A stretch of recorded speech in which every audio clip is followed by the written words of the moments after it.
So there R 13 question, पण तसे सब question भरपूर आहेत. तर बघा हा क्वेश्चन एक बऱ्यापैकी विचारतात 2 मार्काला. Classify electric heating. ओके, लक्ष द्या. क्लासिफाय इलेक्ट्रिक हीटिंग बऱ्यापैकी विचारतात, 2 मार्काला असतो. Okay, so define electric heating and classify electric heating 4 मार्काला विचारला जाऊ शकतो. त्याच्यानंतर list the advantages of electric heating, तर हा ए प्रश्न आहे. ओके, आणि त्याच्यानंतर list the mode of transfer, हे दोन्ही, हा 4 मार्काला आणि हा 2 मार्काला सेपरेट विचारल्या जाऊ शकतील. येतं लक्षात, सब क्वेश्चन येते. ॲडव्हान्टेजेस माहिती आहे तुम्हाला. त्याच्यानंतर mode of heat transfer, conduction, convection and radiation, तर ती एक्सप्लेन सुद्धा करायला विचारल्या जाऊ शकतात 4 मार्काला. जर एक्सप्लेन करायला, नुसते लिस्ट करायला 2 मार्काला. त्याच्यानंतर explain dielectric resistance heating, explain indirect resistance heating, तर यातला हा येण्याची शक्यता जास्त आहे. या दोन्हीपैकी एक विचारतील. आणि हा पण येण्याची शक्यता खूप जास्त आहे.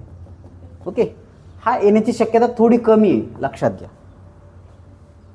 त्याच्यानंतर list the requirement of heating element, हा पण एक महत्त्वाचा क्वेश्चन आहे. त्याच्यानंतर एक्सप्लेन कॉजेस ऑफ फेल्युअर, हा पण एक महत्त्वाचा क्वेश्चन आहे. हा 2 किंवा 4 मार्काला विचारला जातो. हा 4 मार्काला विचारला. ओके, त्याच्यानंतर explain the method of control, rarely एखाद्या वेळेस विचारला जाईल, नाहीच्या बरोबर आहेत. त्याच्यानंतर लिस्ट बघा इथं 3 टाईपचे हीटिंग आहेत. एक सर्किट कॉन्फिगरेशन, त्याच्यानंतर व्होल्टेज कंट्रोल आणि नंबर ऑफ हीटिंग एलिमेंट, अशा पद्धतीचे 3 टाईपचे कंट्रोलिंग टेक्निक आहेत. त्याच्यानंतर ॲप्लिकेशन ऑफ हीटिंग एलिमेंट किंवा रेजिस्टिव्ह हीटिंग म्हणू आपण. तर कोणते, निकेल क्रोमियम, त्याच्यानंतर nickel copper, ferrous chromium, aluminium, अशा पद्धतीचे 2-3 आहेत, तर ते बघा. त्याच्यानंतर हे पण नाही विचारलं जात. Okay, list of heating element, application कुठं हीटिंग वापरलं जाते, जसं की हीट ट्रीटमेंट असेल, सरफेस हार्डनिंग असेल, ॲनलिंग असेल, तर अशा गोष्टीसाठी हीटिंग वापरले जाते. तर हे जनरली नाही विचारत, पण माहीत असावं तुम्हाला. त्याच्यानंतर derive an expression for design of heating element for circular or strip, या दोन्हीपैकी एक विचारतील. त्यातले सर्क्युलर येण्याची शक्यता अतिशय जास्त आहे. आणि याच्यावर 2 न्यूमरिकल करून ठेवायचे, याचा बी एक आणि याचा एक तयार करायचा. तर यातला एक तर डिझाईन ऑफ हीटिंग एलिमेंट येईल किंवा न्यूमरिकल येईल. कंपल्सरी क्वेश्चन येईल. तर हे कंपल्सरी क्वेश्चनमध्ये हा एक कंपल्सरी आहे, त्याच्यानंतर हा एक कंपल्सरी आहे, हे एक कंपल्सरी, हे तर 2-2 मार्काचे कंपल्सरी. ओके, त्याच्यानंतर draw and explain the dielectric arc furnace, त्याच्यानंतर हा विचारला जाऊ शकतो. हा रेअरली विचारला जाऊ शकतो आणि हा विचारण्याची जास्त शक्यता आहे, पण नॉट कंपल्सरी. तिन्हीपैकी एखादा विचारतील. ओके, त्याच्यामध्ये हे विचारण्याची शक्यता सुद्धा खूप जास्त आहे, पण असं कंपल्सरीच आहे असं नाही. महत्त्वाचे आहेत पण कंपल्सरी नाही. त्याच्यानंतर नेक्स्ट घ्या, state the principle of induction heating and its application, विचारला जाऊ शकतो. एक्सप्लेन द, याच्यामध्ये 9व्यामध्ये खूप सारे आहेत, तर यातला एक विचारतील अख्ख्या ह्याच्यातून. त्याच्यामध्ये सगळ्यात जास्त विचारण्याची पॉसिबिलिटी ह्याच्यावर आहे.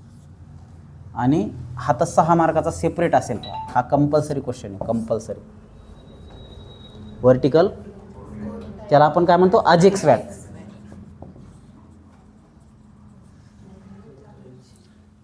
फायनल एक्झामसाठी अतिशय महत्त्वाचं आहे. त्याच्यानंतर कोरलेस, इनडायरेक्ट हे विचारल्या जाऊ शकतात, परंतु त्याची पॉसिबिलिटी एवढी जास्त नाही आहे. ओके, डायरेक्ट हे पण विचारलं जाईल, पण हा अतिशय महत्त्वाचा आहे.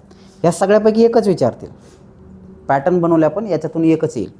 त्याच्यानंतर नेक्स्ट कोणता आहे, explain डायरेक्ट्रिक heating and it's list application. तर हा अतिशय महत्त्वाचा कंपल्सरी क्वेश्चन असल्यासारखा, आज जे आपण हीटिंग शिकवलो ना ते. त्याच्यानंतर explain radiant heating with application आणि explain infrared heating with application, ही विचारण्याची शक्यता नाहीच आहे, पण ठीक आहे, महत्त्वाचं आहे. म्हणजे तेवढा महत्त्वाचा नाही, exam point of view, real लाईफमध्ये महत्त्वाचं आहे. त्याच्यानंतर explain dielectric heating list is for application, हा डबल आला करे.